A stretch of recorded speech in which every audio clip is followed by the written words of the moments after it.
Why am I running around like my tail is on fire?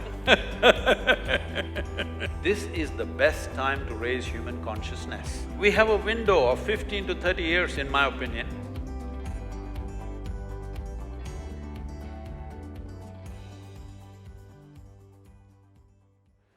You've been traveling, talking, speaking, connecting on an incredible basis. You've used the digital medium, you've connected with youth. You seem to be on a roll and a drive. You want to spread your message very quickly. What is your purpose now in the way you are connecting globally and in India? Well, why am I running around like my tail is on fire? Is because… See, this is the first time in the history of humanity, this is the first time when our survival process is so well organized. I just want you to look back and see, 100 years ago, if you had to get your morning, let's say a bucket of water, you had to walk a mile and carry a bucket of water. Today, most people are not fit to carry a bucket of water for a mile. So, if you have a little bit of money, you can buy everything that you need for 1 month and stay in your house and your survival is taken care of. Never before human survival was so well organized. All the time we've been struggling with survival. Survival is well organized, and for the first time, we can communicate to the whole world. Many great beings have come in the past. Let's say Krishna came, when he spoke, 25 people could not hear. A Buddha came as a gentle being, if he spoke probably 10 people could not hear properly. Today we can sit here and talk to the entire world. If we do not change the consciousness of the human creature in this generation, that means we are not interested. So this is the moment, because this is the first time survival is well organized and our ability to communicate is like never before. If we cannot raise human consciousness now, we can never do it. What is the significance of raising human consciousness? See, it's like this. When it comes to what is mine and yours, this is my body, that's your body, this is my mind, that's your mind, we may agree on a few things, disagree on some things. But what consciousness means is a dimension within us which is not determined by the boundaries of our memory. Our body is a boundary of memory, our mind is a boundary of memory.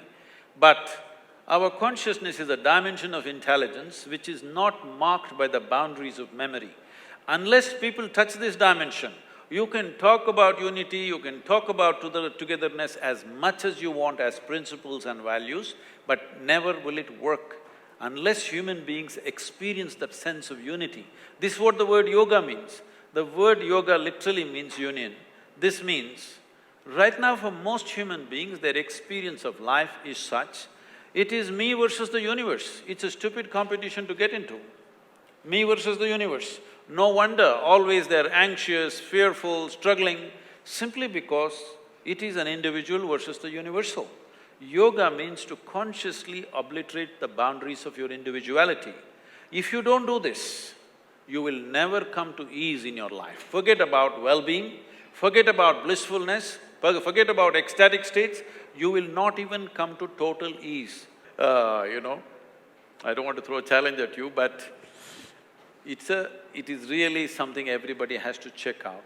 How many people can sit in one place with absolute ease, without any sense of any kind of stress upon them, simply by themselves, not with anybody else, just by themselves?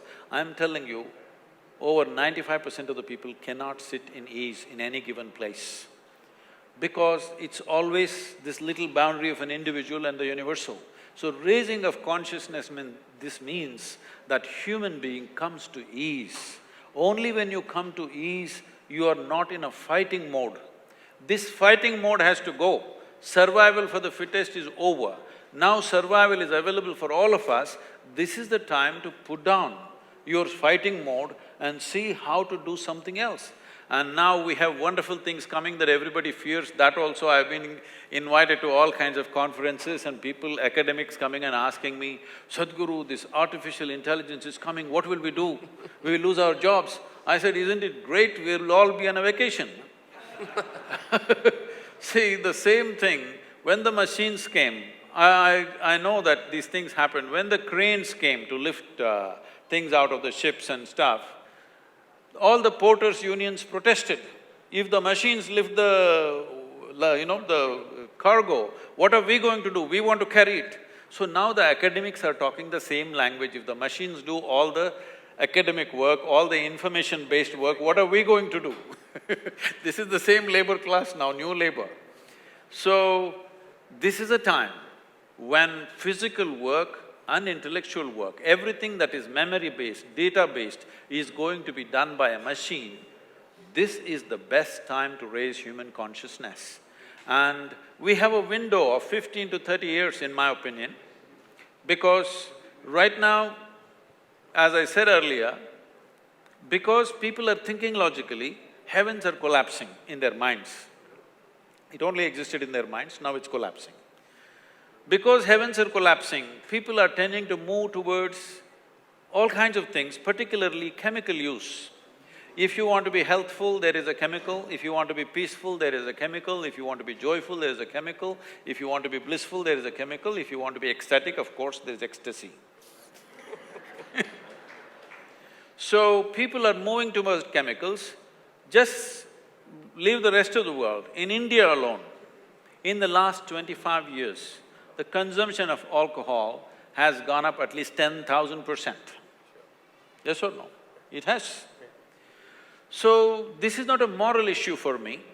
What I'm saying is, once 90% of humanity goes on chemicals to keep their well-being, after that you can't talk to them. And the next generation that you produce will be less than yourself. If we make this happen, that the next generation we produce is less than us, this is a crime against humanity as far as I'm concerned, because the next generation has to be at least one step ahead of us, otherwise we have fundamentally failed as a generation. So this is our time on the planet. We have the highest level of comfort and convenience that any generation has ever known. Are we also going to be the greatest generation ever? This is the question before all of us. And we have the necessary means and technologies and capabilities to make this happen. The question is only, do we have the courage and commitment to walk this distance? That's what I'm trying to invigorate the world to.